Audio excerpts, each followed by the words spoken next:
General introductions. First of all, those who don't know me, my name is Maria Kutz, and I'm the Academic Programs Manager at ISM. I'm also an ISM alum. I've completed my MBA degree, I believe, in 2012 or 2013, and I'm currently a PhD student in the specialization of leadership in higher education. And I've been working at ISM for the past 6 years, I believe. My God, time flies. Yeah, 6.5 years. So that's in short about me. I'm happy to see the familiar faces, those whom I don't know. Hi, I'm Maria.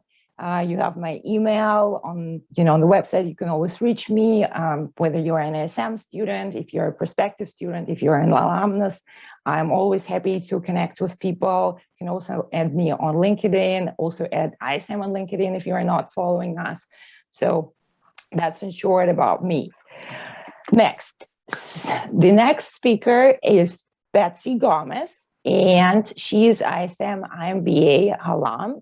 She's American, based in Paris, and she's specializing in social media marketing strategies for businesses in order to make these businesses successful and profitable. So she's helping companies all over the world, small, medium-sized companies, startups, to capitalize on their social marketing strategies, use of social media networks, and so on. So I will stop sharing the slides here, and I will give the scene to Betsy Gomez. Betsy, here you go. Thank you, Maria. Hello, everyone. And like Maria said, I am an ISM alumni, and I would be talking with everybody about the social media marketing strategies today. So let me go ahead and share my screen.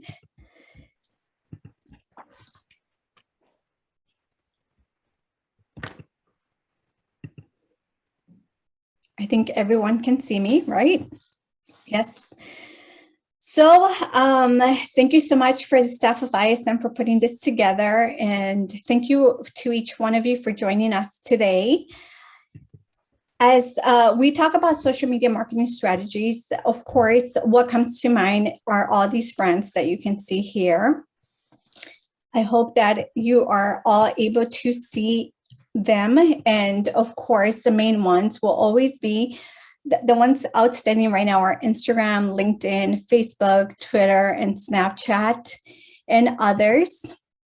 So thanks to the massive user base of networks like Facebook and IG, Instagram, advertisers can reach billions of potential customers at a click of a mouse. And with an active user count of close to 2.8 billion, we can say 3 billion, which is half of the population today, network worldwide, it is so important to take into account that marketers from B2B and B2C spectrum are taking advantage of these social media platforms. So as I shared this data with you, I think it's very important. This data was collected in January 2021, and you can see that as of January 2021, Facebook has been leading the way, followed by Instagram, LinkedIn, and YouTube. So there is so much competition going on right now against Facebook, and especially with what has been happening in the recent months. And as you can see, IG and YouTube are gaining momentum when it comes to advertisement, and the activity on Facebook has been reducing. So I thought it would be important to share this information. And a lot of the data that I'm sharing with you today is based on Social Media Examiner, a company who focuses a lot on podcast and email marketing and research. And they actually surveyed close to 5,243 respondents. So we're going to be going based off of this. So I thought it'd be important to share this data with you, number one, because when you're talking about social media marketing strategies, you want to think of why it is important to set up a strategy in the first place. What is it that you're looking for in the long term? For instance, are you looking for increased exposure? Are you looking for increased traffic? Are you looking for general leads? Are you looking for developing loyal fans, or maybe improving your sales? or perhaps just providing a marketplace insight in the industry that you're in, or perhaps also finding partnerships in social media platforms. So as you can see here, the top one leading the way, it's exposure, and followed by traffic and leads.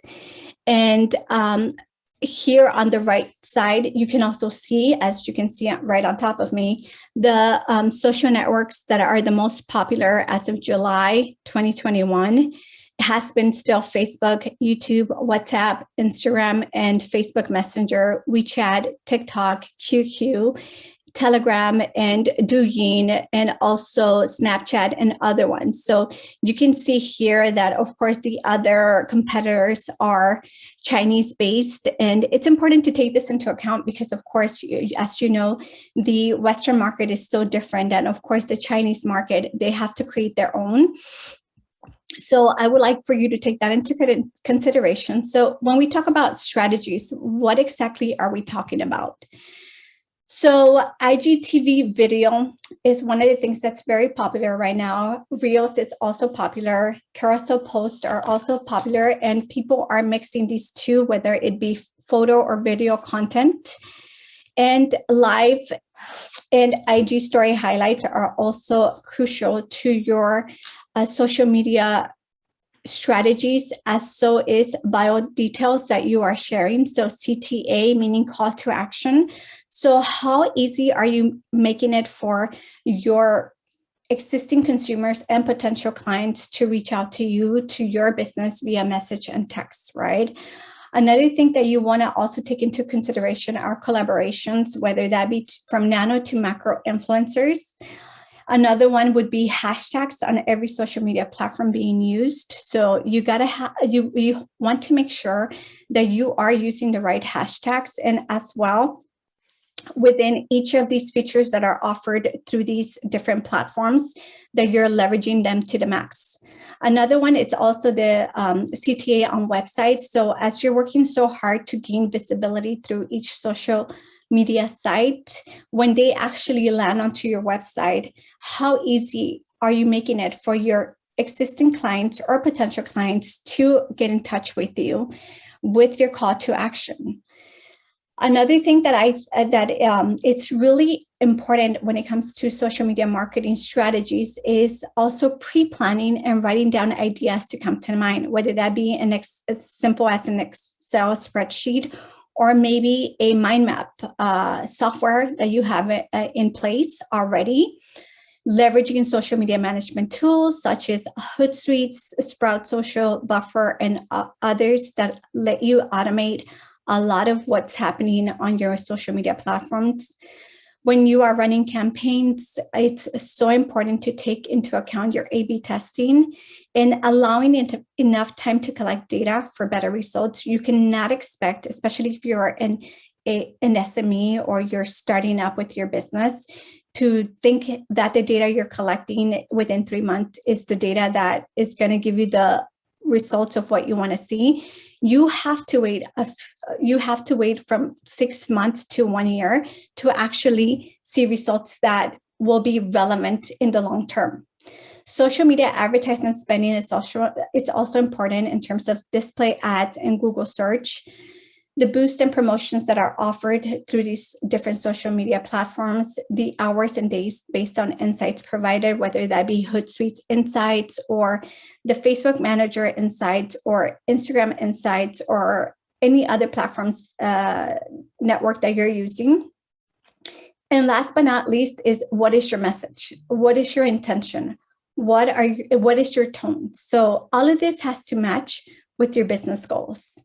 And last but not least is consistency. You have to leverage the tools that you have at hand to automate this. So what I mean with that is, for example, if you're using Hootsuite or Buffer or Sprout Social, you don't necessarily have to be in front of your telephone or in front of your desktop to be pre-planning what you are going to be sharing with your viewers and your followers during the next day, the next week, the next month. You can already pre-plan this, and automatically all of this is going to be shared without you being in front of your desktop or computer or phone or whatever it is that you're using. Next is stories or short form video used by marketers. So basically, based on this research of the 5,243 marketers that were questioned, the platforms that they were using the most, and this includes videos of less than 30 seconds, were Instagram, Facebook, and YouTube. And in some cases, it may be beneficial to have a long video, but in some, it may not. So it truly depends on your product and service, as long as you're getting your information across. And the time allowed for each platform depends. So for example, Facebook videos allows you to go up to 240 minutes long.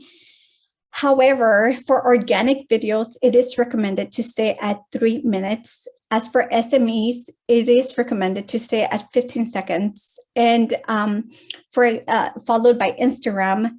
On Instagram videos, it is you do have 15 seconds to 10 minutes to share your content. But if you do have a verified account, which means that if you have 100,000 followers or more, you are able to share 60 minutes and up to 60 minutes. And what is very crucial to take into account when it comes to strategizing around that is to share your hashtags, especially if you are sharing a video on Instagram. You want to add hashtags that are relevant to the market that you're targeting. And Reels is another fun short form of sharing videos, and they have to be less than 30 seconds, which is very compatible with what Snapchat has been sharing during the last few years.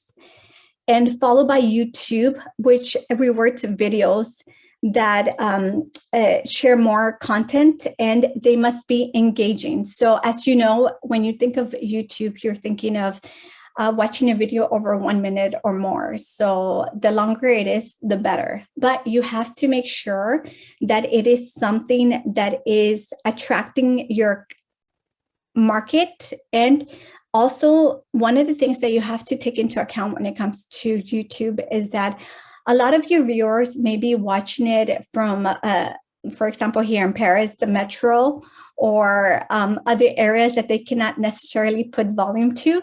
So it is recommended to add the subtitle section. So like that, it increases the user experience for the person watching your video. As for Twitter videos, it's from 2 minutes and 2 seconds. So in this platform, you want to keep it short. The reason why is because during the last few years, Twitter has become more of like a message stream, which pushes you to a link, right? So this is ideal for publishing companies and companies that are just in the get-go and always sharing content every day, and probably on an hourly basis or even every 30 minutes. So those are things to keep in mind. And last but not least is Snapchat, which is a maximum of 60 seconds that you have to share that information. So more real-time interaction is always better if you really think about it when it comes to video sharing, because your customer or your viewer wants to feel connected to you. And there are companies that actually share what's happening behind the scenes. And that brings your viewer to a more personable connection with you, because they get to see what it takes for you to actually offer that product or that service. And especially because the attention span is so short now, it is always better to not take so much time. And with the video form, it allows you to also be able to connect in a deeper level with your audience. So for example, if I can add another example, it's for an ad. So if you're offering an ad, your customers or your viewers already know that they're in for buying something, right? Whether that be a product or service. So you don't want it to take that long, right? So it may take a few seconds for you to offer that special promotion or product that you have, right? However, for a how-to video, it could take a little bit longer. However, you are teaching your audience how to do something. So there is more value to that, because people always want to learn how to do something. And in an Animoto survey of consumers, 59.9 indicated that a video being too long would strongly deter them from watching. So that's something that you want to keep in mind. Now, moving on to relevant content, you want to make sure also that the quality of your image and video is high, and diversity of these images and video is highly important as well. What I mean with diversity, it means that you don't only want to have one background of an image all the time or a video. For example, if I am into hiking, I don't want to look at a boot or something so simple like that. I want to look at the whole spectrum of everything. I want to see the imagery. I want to see the background of where that person is. So going to the same location may not be relevant. You want to always be changing your background so you get the buy-in of your client or your potential customer. As for color selection and filters, you also want to change it up. Unless you have been in social media marketing over 10 years, then maybe you have already created that market for yourself. They already know what you're in for and they're okay with it. But if you're testing the waters, if you're an SME, if you're a startup, you want to try as many things as possible, as many colors as possible, as many filters as possible. Follow to that, I can say it would be relevant emojis. So it depends on your business type and caption. So for example, if you're a personal coach, if you're a business coach, of course, you can add as many emojis as you want. However, if you are a doctor targeting a specific market within your industry, you may not want to be on Instagram. You want to be on LinkedIn, right? So followed by that, it would be consistency as well. You want to make sure that your consistency is very up to date in every level with every person in your social media marketing team. And some of the companies that I can think doing an amazing job on this, it's the World Economic Forum and Harvard Business Review. They are leveraging these features to the max. They're not only do they have the insights on Instagram or Facebook or other social media platforms that they're using, but they're also presenting surveys and questionnaires in their stories. They're asking their viewers, what do they think? They're testing them out. So they're engaging their viewers to another level that many companies are not. So I would recommend you check them out. I think it would give you a better idea of what I'm talking about. And all of the information being shared on social media platforms have to match your business vision and values. And also, your wording is very crucial depending on your target market. So your tone of voice, you have to really match it up with who it is that you're trying to attract. And last but not least is your SEO specialist. You need someone that will be able to lead you in terms of search engine optimization. However, if you are a startup, you can also rely on applications such as AutoHash app that is provided by Google, SEMrush, DisplayPurposes.com, or Yoast if you already have a website going on. You just have to plug it in your WordPress. So there are many different options available. And here, basically, what I would like to share is the simple fact that these are some of the most valued social ads platforms. And as you can see, B2C are more likely to value Facebook ads than their counterparts, B2B. And B2B marketers place more of a value on LinkedIn ads, which we will see a little bit further here. In the same study that was provided to the number of marketers that I shared earlier, that are close to 5,300, B2C marketers' usage of Facebook has already dropped anyway from 67 to 63%.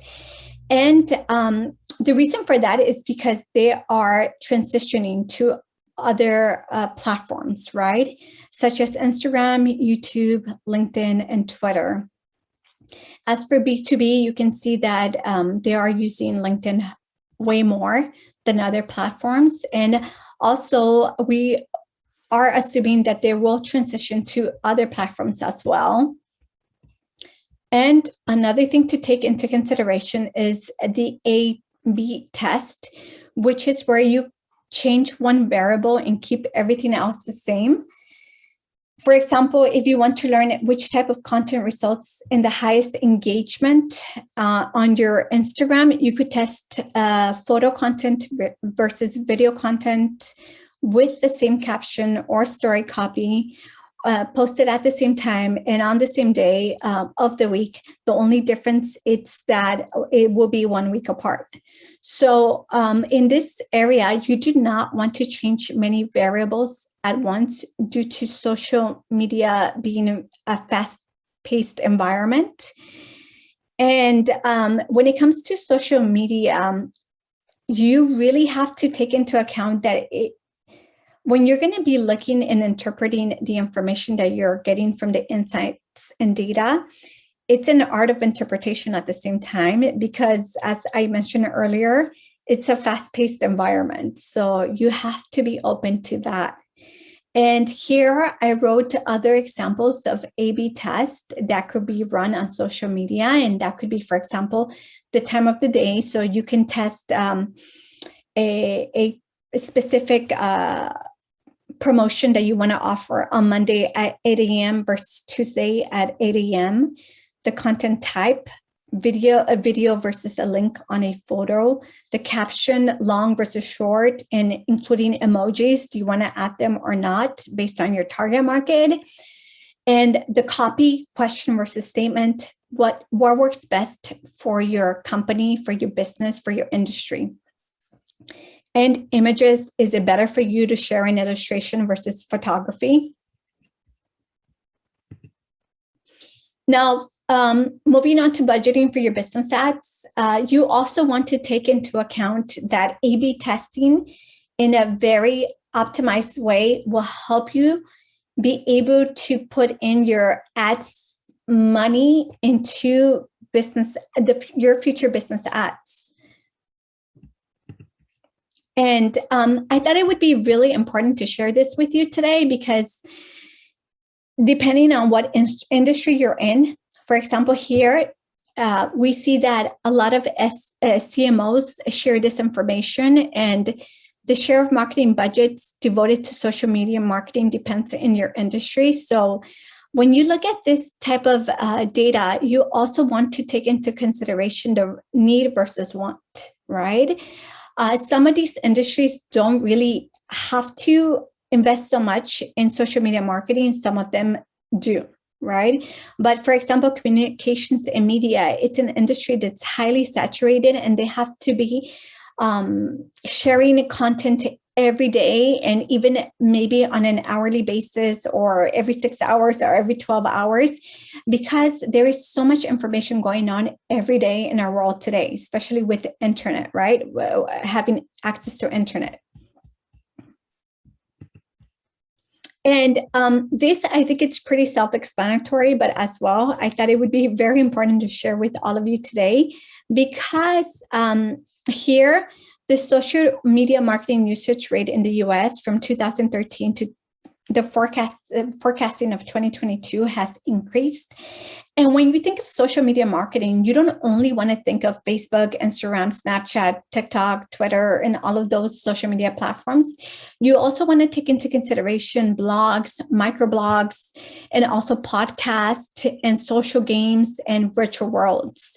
So in this specific data, it's just the fact that it's going to continue growing, and it's a big need when it comes to your social media marketing strategies.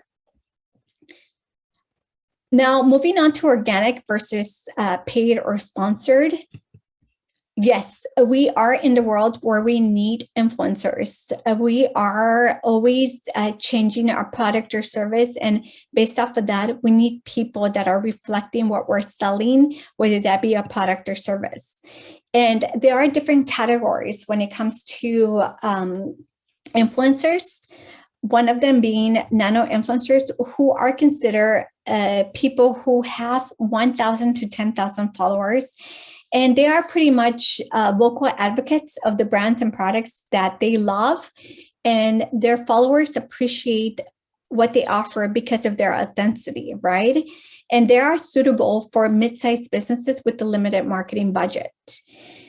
And a great option if you want to test a product launch or launch a product is also reaching out to nano influencers, followed by micro influencers who are 10,000 to 100,000 followers.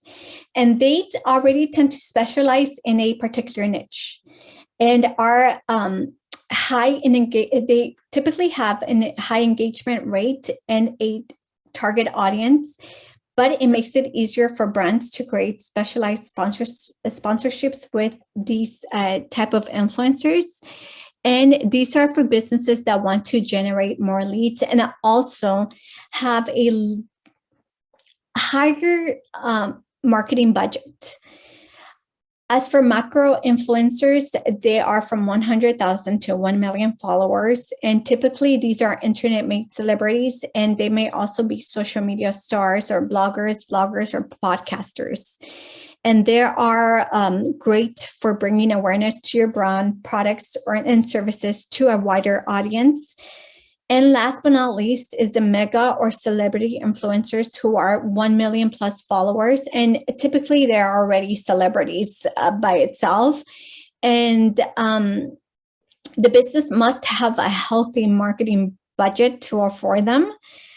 And they will put your product or service for sure in front of many eyes as possible when it comes to social media marketing.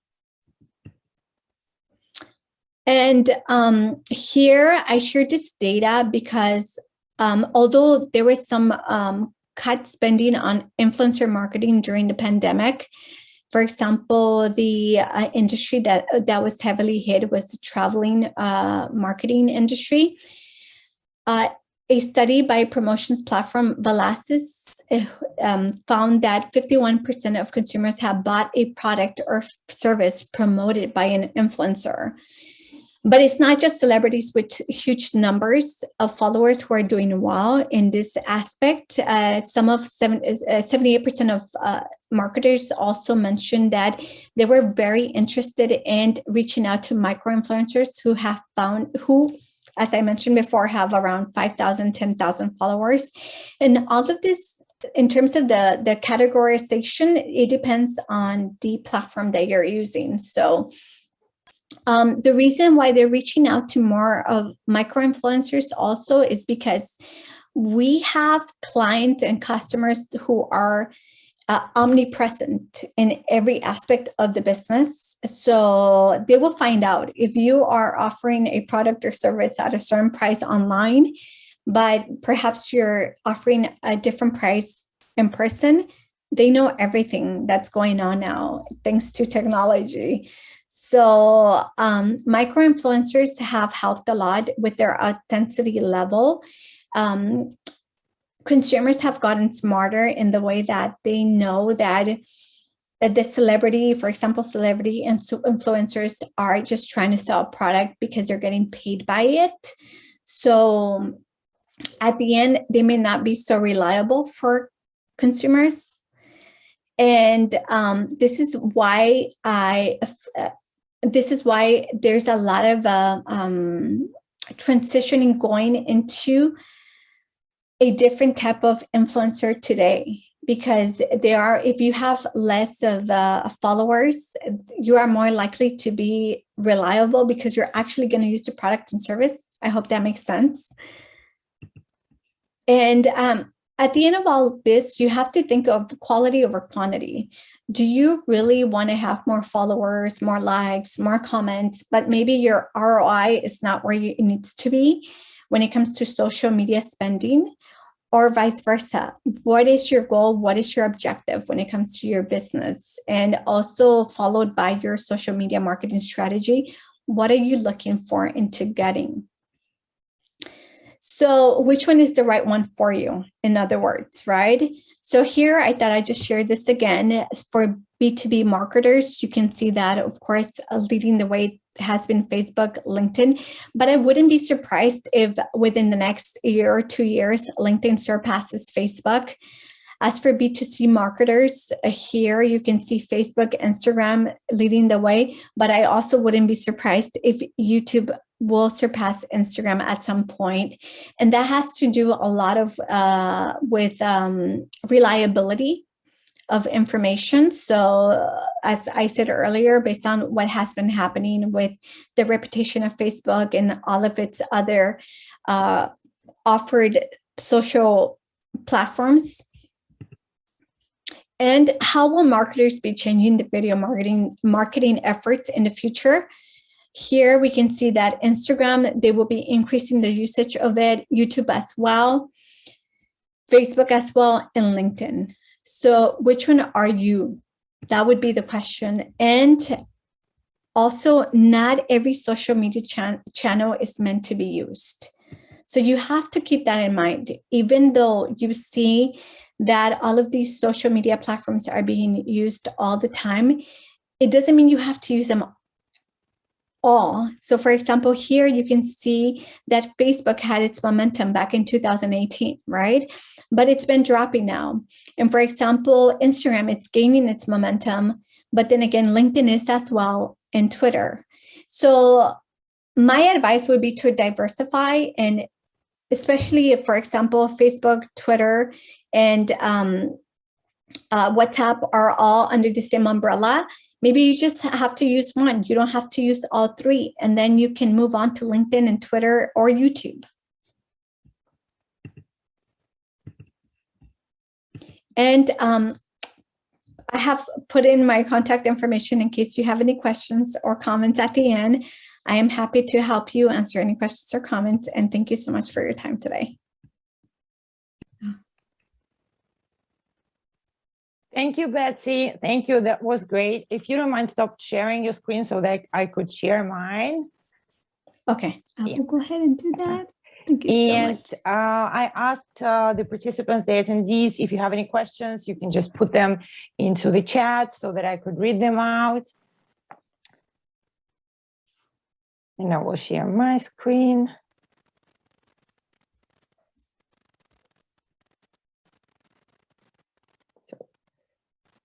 We have some time for questions, and if you still didn't put them into the chat, maybe someone wants to start and just ask the question. Maria, I don't know, but the chat is disabled. Oh, chat is disabled, is it? Yes. For me. For me too. I should ask the tech support to see if we can switch it on for everyone, but I would just, then if it's not working, I would just go ahead and ask the questions.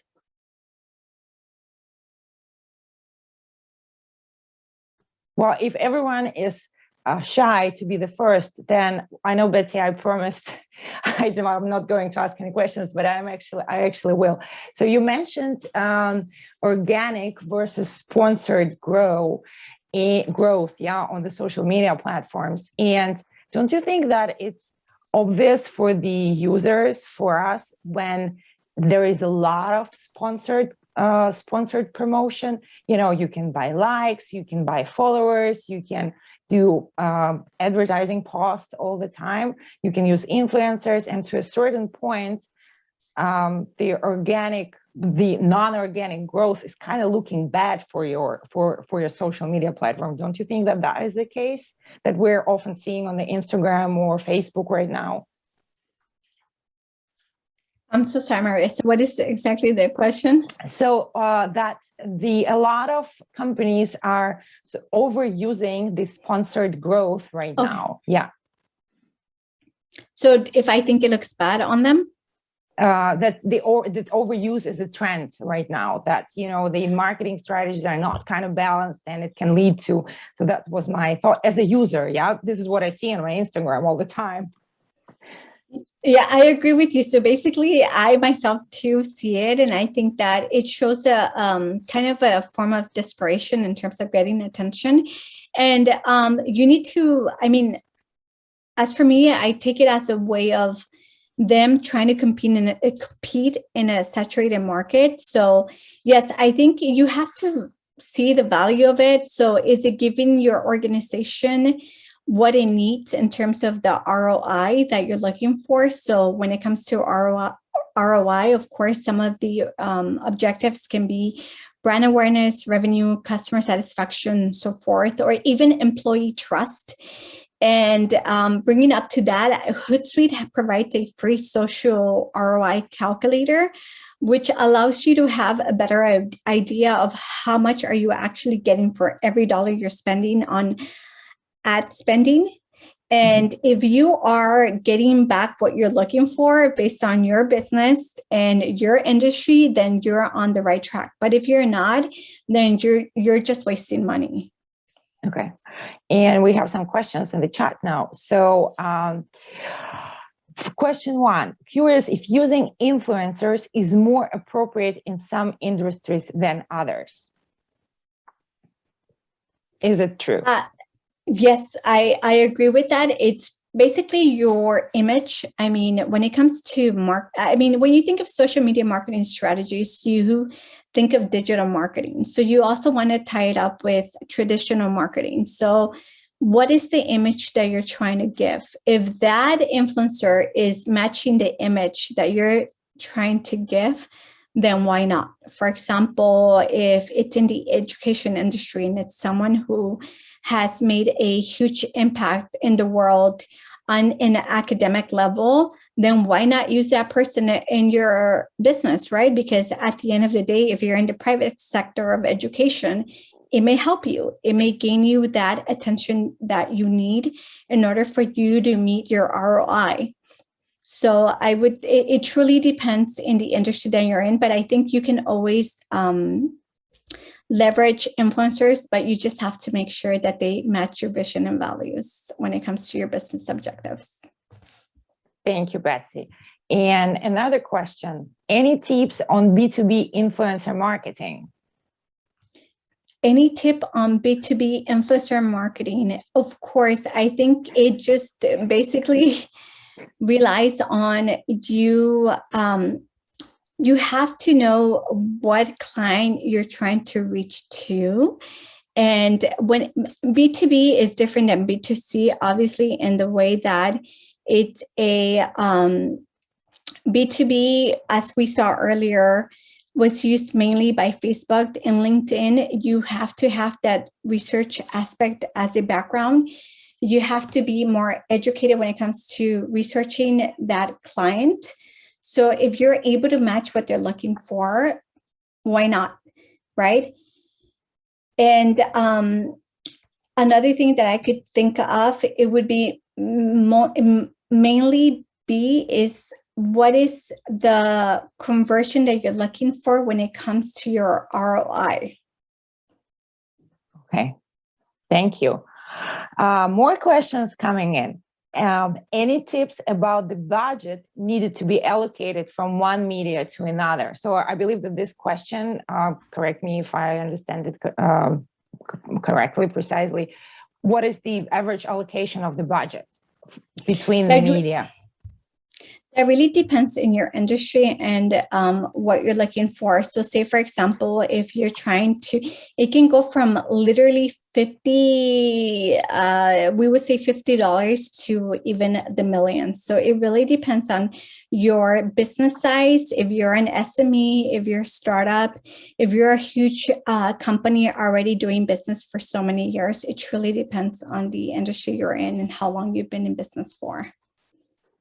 And thank you, Betsy. And the question is also in the same topic. What is a rough estimate for a marketing budget probably social media marketing budget? Well, I would say, if you're thinking of like the most basic level, I would say 150. Well, even we can go down to 100 up to like 1 million. It really depends on, it depends on market, industry and business size. Okay, I see.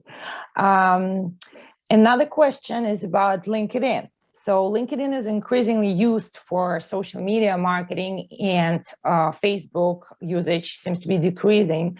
Any more thoughts on it? Why that? Is it the information, is the reliability of information is a possible factor? Oh, yeah, absolutely. Because of course, LinkedIn is more of a reliable platform in which more professionals get connected to. So people will feel or whoever's following your business page will feel that you have more of a high reliable percentage than someone on Facebook, due to the fact that you have an exposure on LinkedIn.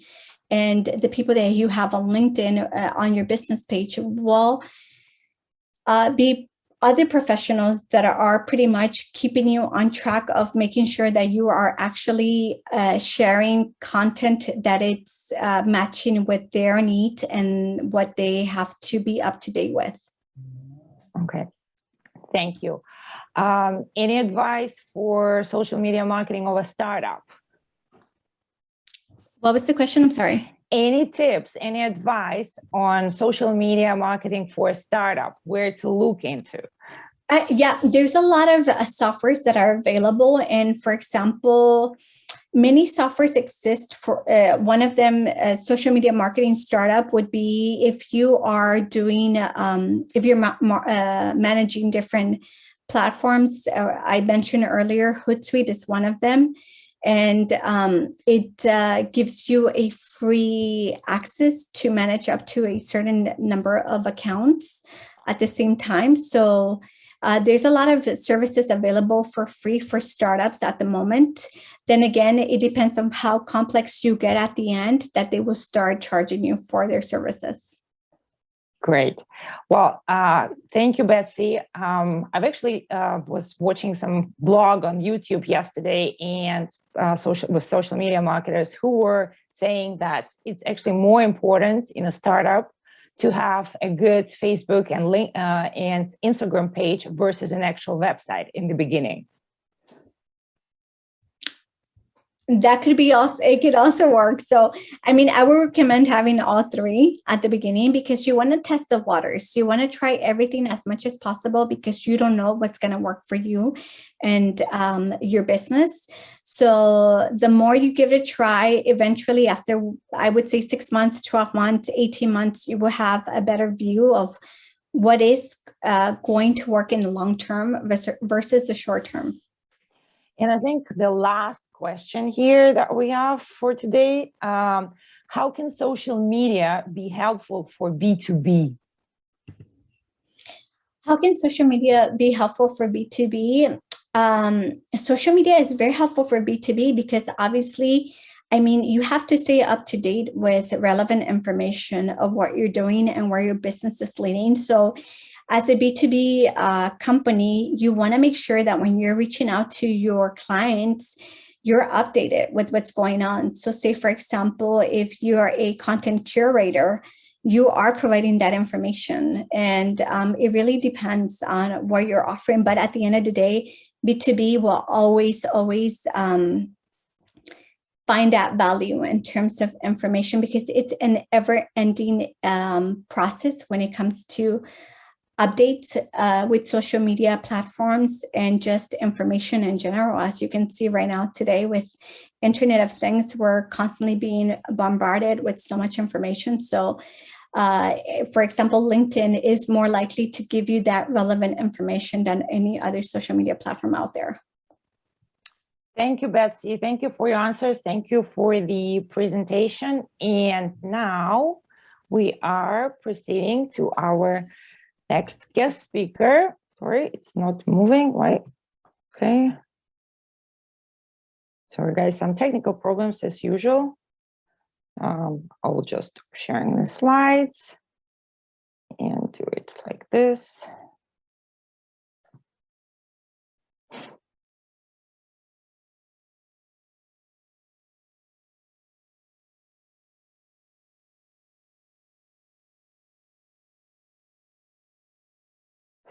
So we have now Kimberly Reeve, who is the ISM PhD alumnus based in the United States. Kimberly Reeve is specializing in social entrepreneurship, in mergers and acquisition in nonprofit sector, in negotiations. She's also a professor at King's College in New York. And throughout her career, she worked internationally in US, in Europe, in Asia. She's a great professional, and she is here to talk about women in negotiation. Kimberly, the scene is yours. Thank you so much. Hi, everyone. It's great to see familiar names and faces. So I know my last trip pre-COVID was to Paris and ISM, so hope to get back there soon. But thanks for having me today. I'm looking forward to sharing a little bit about negotiations. And one of the reasons why I'm so passionate about negotiations, it's been my own experience working with my students that oftentimes women just don't ask. And it's been one of the great joys that I have is helping my students really figure out how to ask for salary increases or things that they really want and seeing their results. So a few caveats. I'm going to talk a lot about generalization. So I realize that not every woman or every man reacts in exactly the same way. I know that. So I'll be talking about some generalizations. And then I teach a whole semester on this, so it's hard to distill it into some key points. So just know that I'm really sharing just a very few main points with you. So I want to start today by just sharing briefly about the gender gap. One of the reasons why I'm passionate about negotiating is because there is a gender gap. And a lot of my research is focused on gender equity and inclusion. And so this presentation is informed by that research. So I want you to remember three numbers: 22 cents, $1 million, and $503 billion. So this is US-based research, but it applies internationally, as I'll show you in the next slide. But in the United States, for every dollar a man earns, a woman earns 82 cents. So that gap, the gender gap, is that 22 cents. And over the course of a woman's career, this adds up to, on average, being $1 million. And globally, that is $503 billion every year that is lost to women because of this wage gap. The most recent data from the World Economic Forum that utilizes 2020 data from the World Bank indicates that in every single country, women earn less, and that is between 11 to 66%. And this gap is largely undisputed. Economists globally will say, yeah, there is a gap. And what is disputed is why this gap exists. That is a topic for another seminar, but everything from the types of careers women choose to women leaving the workforce to have children. There are also gender bias issues. So again, a topic for another day. But just to give you an idea of how the global phenomenon of the gender gap, this is again from the World Economic Forum, and this indicates that whether you are in Western Europe, which actually is leading in having the smallest gender gap, still exists, all the way down to the larger gender gaps that we see in Asia and Middle East and North Africa. So there are many reasons for the gender gap. Some we can't control, but some we can. And that's why I really want to focus on negotiating, because we absolutely can control how and when and why we negotiate. A few generalities about women and negotiations. First, in general, women tend to negotiate less than men. I experienced this when I was traveling in one of my first jobs years ago. A bunch of us were staying at a hotel as part of an event. And one of my colleagues got this amazing hotel room. It overlooked the ocean. He had a balcony. And as I shuffled off to my room, I opened the door. It was on the first floor. My view, I was overlooking the huge air conditioner unit. And I was thinking, like, how did he get that room? And so I asked him, and he said, oh, well, I just asked for an upgraded room. And that was like, I had never even thought that you could ask for an upgraded room. So first of all, women negotiate less than men.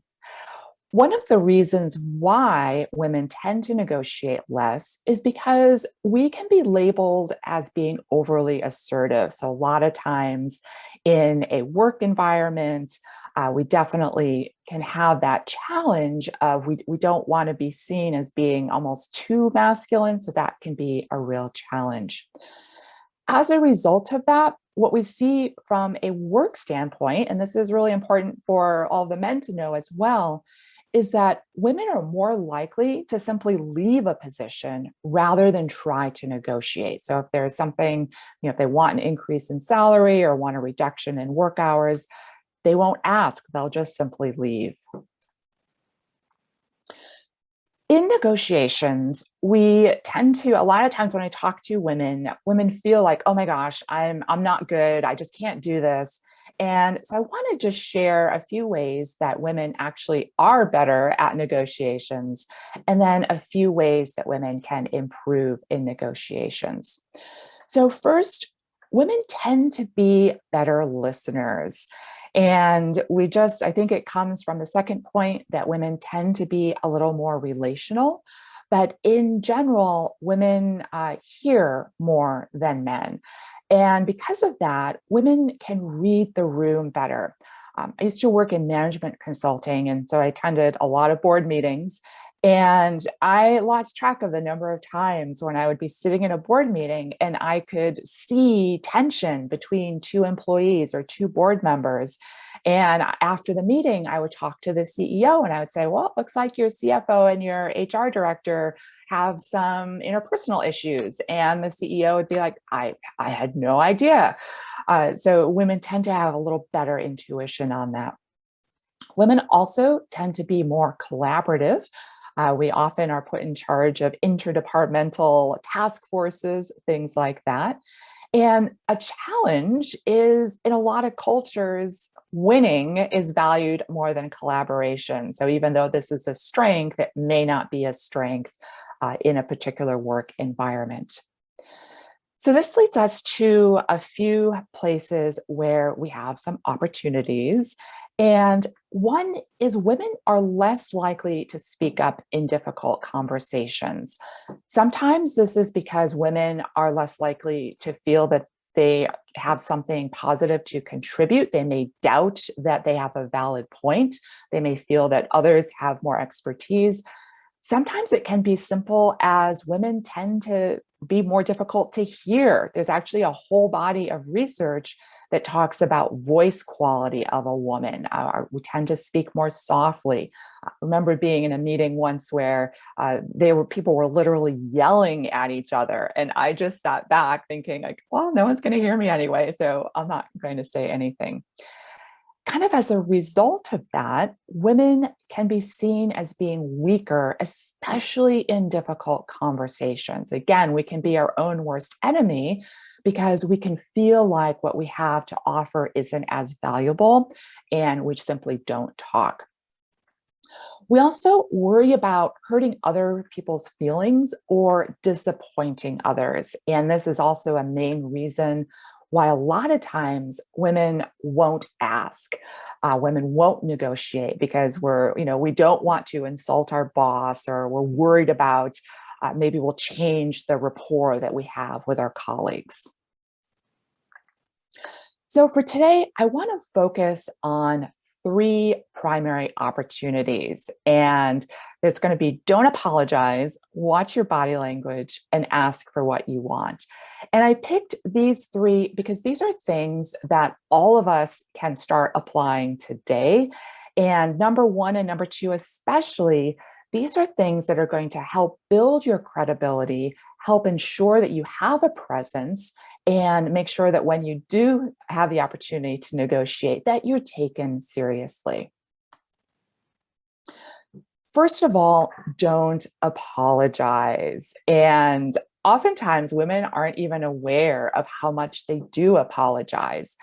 And a challenge for this is think of our internal biases. If I start with, I'm so sorry to bother you, or I'm probably wrong, you have just given the other person permission to assume that you're wrong. If you are telling me, well, I'm probably wrong, I'm not going to be looking at whatever you have to say, thinking that it's going to be an amazing idea. So we undermine our credibility anytime we say one of these things. Women are also really bad at saying, this is just my opinion. That, again, it diminishes the validity of what you are actually saying. It's also important to realize that we do this in written as well as verbal communication. And I can't tell you the number of times to this day, I'll write an email out and just have to delete, I'm deleting the apology. One thing that really helps me is, again, I try not to apologize, but when I do, like if I've missed a meeting or something, I'll simply say, apologies, let's reschedule. So it just is, it's a little bit different, a little softer than, I'm so sorry. There's really usually not a need for you to go that far with apologies. Second opportunity that we have is watching your body language. So I know some of you have been to New York City and may have had the experience of riding our amazing subway system. And we joke about it all the time that men on the subway, they just take up so much space on the subway system. They sprawl out. And there actually have been studies that show that if you are in a conference room and every chair is taken in a conference room, when another person walks in, men don't move. They don't move at all. It is always the women who start kind of shuffling, consolidating, looking for another chair, scooching closer to someone else. So women, because we need to have a presence and need to demonstrate that we have a presence at the table, we actually need to intentionally take up more space. So a few things that we can do is, unless you're on Zoom where you want to not have too many gestures, when you're doing a presentation, use gestures. So I always make sure that I'm pointing at the PowerPoint or I'm somehow using gestures. Don't go crazy, but it's a good way to really expand your presence. Another thing, oftentimes women, if we're smaller, office furniture is usually not built for smaller frames. So sit back in the chair, lean back, take up more space. Another big thing that relates to your authority and credibility, anytime you are walking into a room or making that first impression, so important to walk in with your shoulders back, your head held high, again, projecting confidence. Amy Cuddy has a fantastic TED Talk on this. I would encourage you to take a look at it. There was research done looking at orchestra conductors. They looked at men versus women and how they enter the stage and what correlating that to audience response. And what they found is male conductors would walk onto stage with their shoulders back, their head held high, making eye contact to the audience, and there would be thunderous applause. Women conductors would often walk onto stage, kind of stooped over, head down, and I get it, right? We're walking in heels, we don't want to trip, I understand it. But the result is that we don't convey authority or confidence, and not surprisingly, applause was much less. So we tend to think that those things don't matter. They do. It's all of these little things that add to your credibility that are important when you have an opportunity to negotiate that you're going to be taken more seriously. Related to that, maintain eye contact. And, you don't make this a staring competition, but don't be afraid to maintain eye contact, especially in a difficult conversation. And last one, this is more relevant to my students, but don't ever twirl your hair with your fingers or fidget too much, because this just automatically discounts your credibility. So the third opportunity is ask for what you want. And here, I'm going to focus on salary and your workplace. But first, we need to acknowledge that you have opportunities to negotiate every single day. You go to the farmer's market, you want 4 apples for €1 versus 3 apples for €1. Something that is negotiation. Asking for a better hotel room with a view. I joke all the time, I negotiate with my husband on what movie we're going to watch. You have many opportunities on a daily basis to negotiate. But keeping it specific to work, realize, first of all, that salary is simply one of many issues that you can negotiate. So take time to really reflect on your values. For some of you, salary isn't going to be the most important thing. Maybe it is something else. You want more flexibility. The opportunity that all of us have now is we are still in unprecedented times. There is not a single company or organization that knows what work is going to look like this month or next year. So you are now in an opportunity to reflect on what would actually make your employment experience better and ask for it. That might be more flexible hours. Maybe it's part-time work. Think also of win-wins, additional training time. For those of you taking courses at ISM, is your employer contributing towards the cost of that? Or are they giving you paid time off? You can definitely show how taking coursework is contributing, helping you do a better job. You can also think of win-win for asking for a bonus or additional compensation if you reach a specific goal. It's a win for the business. It becomes a win for you. You can also think about asking for something that is in a different budget line. And this is one of my favorite tricks.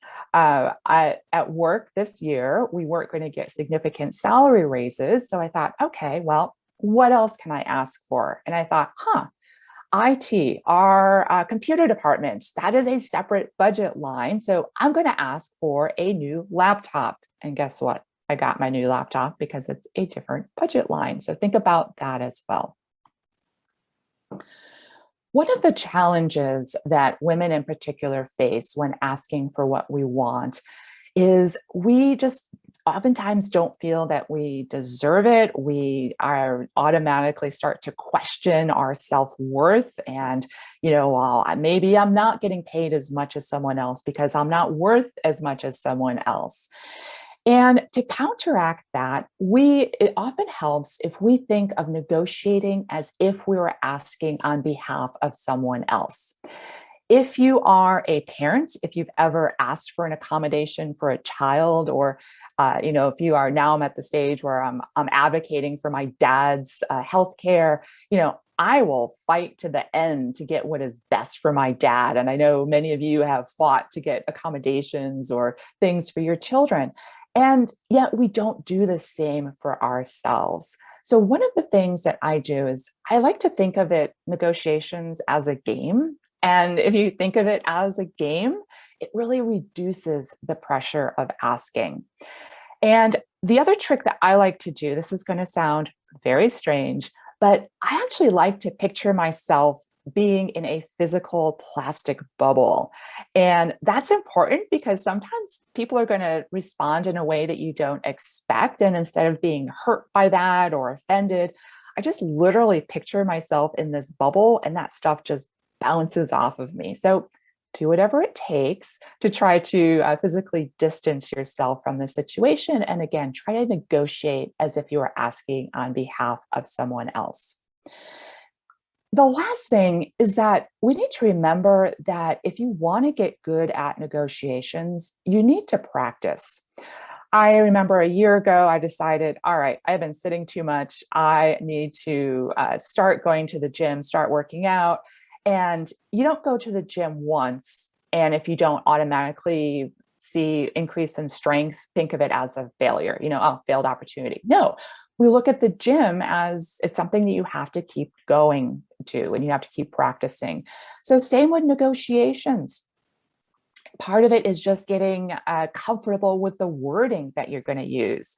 So if you are negotiating for a salary or something significant, even, we're selling a house, we're, negotiating all of that, make sure that you write out, like, what is your first line? How are you going to set the tone? What do you really want? And make sure that you understand what you want to walk away with. And then think about how you're going to end the conversation. In negotiations, you are likely to get a better outcome if the person you're negotiating with likes you or feels like it's a positive negotiation. So even if you don't get what you want, you need to make sure that you are really fostering an environment that is friendly and engaging. So ending the conversation, you definitely always want to say, well, thank you for your time. I appreciate it. And make sure that you are ending on a positive note.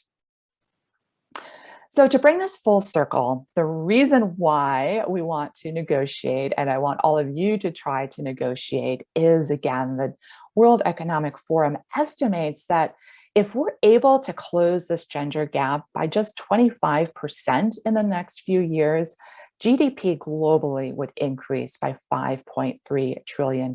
So it's a challenge, but it's exciting to see that each one of us can really contribute to a better world. And if you are a guy, you can support the women in your lives by encouraging them to ask, by in your work situation, ensuring that women do have a voice at the table. So thanks so much for your time.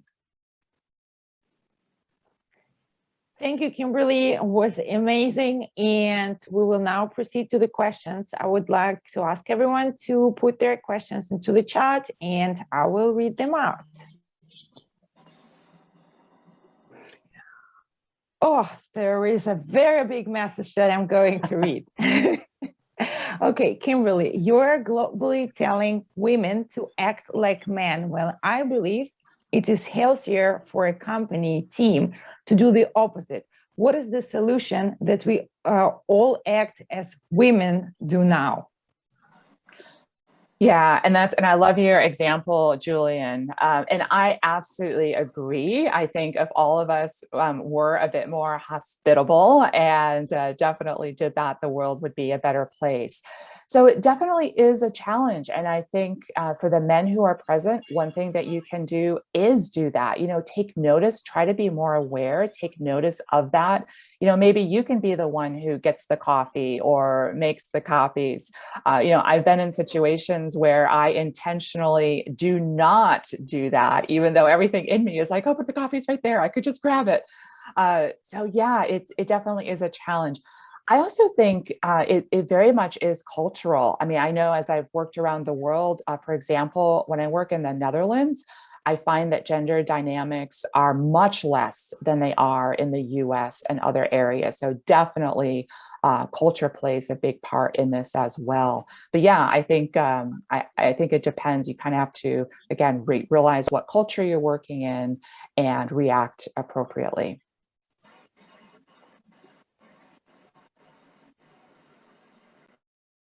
Sorry, I started talking while I was muted. So we have another question. Thank you, Kimberly. And the question is, how can a woman in a position of power best support other women in her company and elsewhere? That's a great question. So another thing that research demonstrates is that women have fewer networks than men, and women are less engaged in networks than men. Again, all sorts of reasons for that. So first of all, reach out to women and offer to be a mentor. One thing that we tend to see, especially in more Western countries, is women who have made it to the top. It's called the queen bee syndrome. So if you make it to the top, you're like, I made it, I fought my way up, and I'm not going to help anyone else. And we're starting to see that go away a little bit. But first and foremost, I would encourage you to reach out to women, help amplify a woman's voice. So, if they have an idea, try to see how can you help bring that idea to maybe the manager or supervisor who needs to hear it. So really look at, you are an ally and how can you best support other women? Thank you, Kimberly. Not sure if this is a question, but more of a comment in the chat. And you can see that the attendee believes that you are affected by your personal experience. And in certain cultures, women wish to be quiet versus keeping on complaining and asking. Absolutely. And I mentioned earlier to Julian, culture is huge. All of us are informed by our personal experiences. And that's very true. So, you need to filter anything that I said through your own personal experiences and your own culture, because it may not make sense. And then the gender gap calculations, I included, I'm happy to share the slides. That's all from the World Economic Forum. There are many different, the AAUW does their own study. So there are many different organizations, globally recognized organizations that calculate the gender gap. But indeed, culture affects our perceptions and the way we see our role in business and the society. As you know, I'm originally Russian, and I have experienced working in Russia, and the negotiations, the place of women in negotiations in Russia would be completely different versus in the US. The perceptions and the expectations would be again different. So I'm thankful for having an opportunity to having different experiences, but of course, culture in your surrounding affects your perception and your negotiation skills, techniques, the way you negotiate. And we have another question. When negotiating our price, what do you think would be the strategy to follow to obtain our end goal in terms of pricing? Great question. So a couple of things on that. One, we tend to discount our price too much, and it is really difficult to go up if you discount, if you begin by discounting. So, and, the reality is oftentimes we'll discount and think, oh, we're just getting a new client and we can increase our price. That's not true. Your client will just go elsewhere. So definitely take a look at what is the industry average and just explain why your price is the price. So ensure, and demonstrate the value that you are providing to your clients. I really find anytime I start discounting, I still do some work in management consulting. Anytime I discount my price, it ends up being a worse client experience. Sometimes it's because they have less skin, they are less invested in the project, so they're not willing to follow up.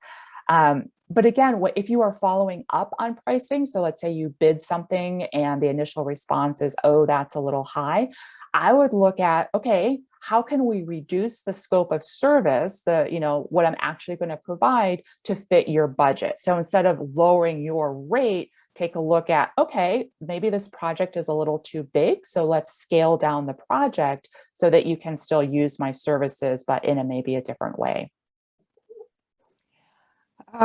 Thank you, Kimberly. And we have a hand raised by an attendee, Ifeoluva. Did you want to ask something? I can see that you have a hand raised there.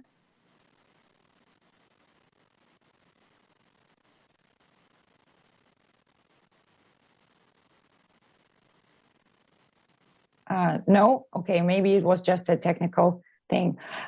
We have another question, and it is to me. Maria, do you have insights about gender dynamics in Russia regarding business and negotiations?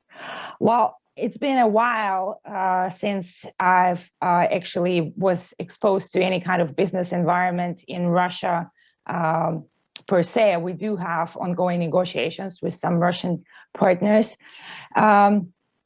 It depends a lot on the industry, I would say. That gender dynamics in general is still in Russia in a very bad situation. If you look into government, if you look into banking, if you look into the sectors that are traditionally dominated by men, it's still the case. But it's changing right now, and you can see more women on managerial positions.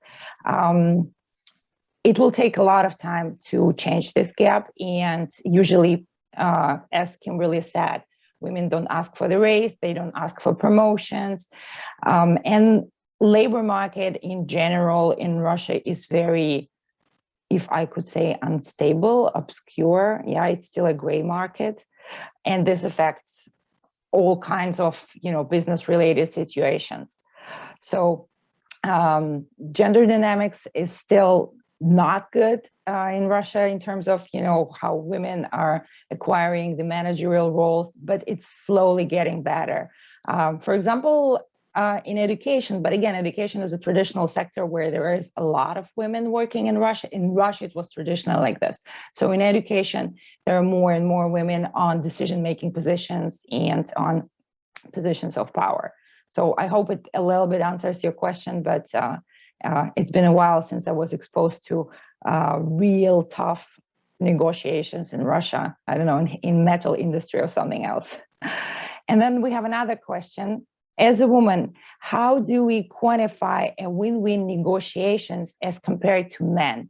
Are there any KPIs to look for as we improve our negotiation skills? Hey, Tiffany, great to see you virtually. So great question. And this is a benefit that we as women have, again, going back to, we tend to be more collaborative. So a lot of times in negotiations, we think of zero sum. If I win, you lose. And women are a little more wired to think collaboratively of win-win. So one benefit of that is you can really explain how the other side is winning, or demonstrate, like, here's a compromise that we can do. How about, I do this, you do this.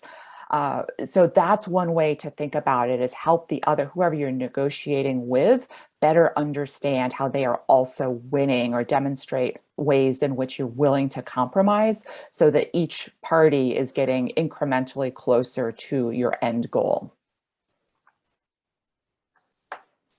Thank you, Kimberly. We're getting close to our time limit, so I think we maybe have a time for one last question, if anyone wants. Okay, I don't see anything coming, so I will just share my screen. And here we are. Announcements and closing remarks. Well, first of all, thank you to the guest speakers, Kimberly, Betsy. It's been amazing.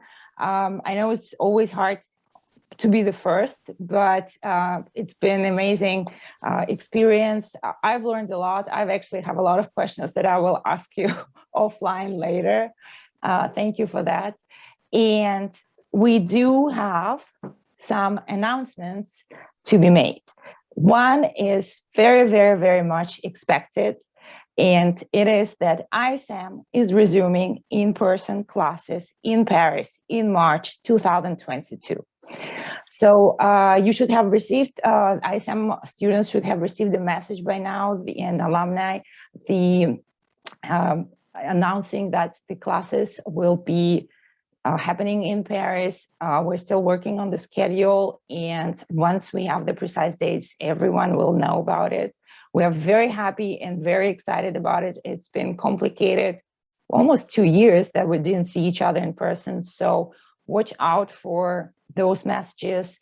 Start planning. We want to see you back in Paris. We want, to have engaging learning experience in the classroom all together. And then the last but not least, as I said in the beginning of this session, this is only the first event, and we'll be doing a series of events like this. There would be different topics. Topics would include technology, governance, corporate governance.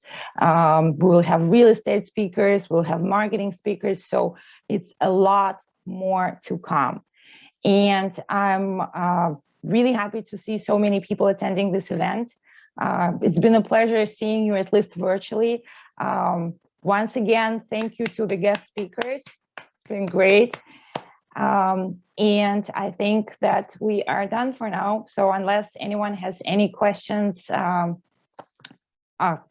we can, I think, Julian, do you want to say something? No?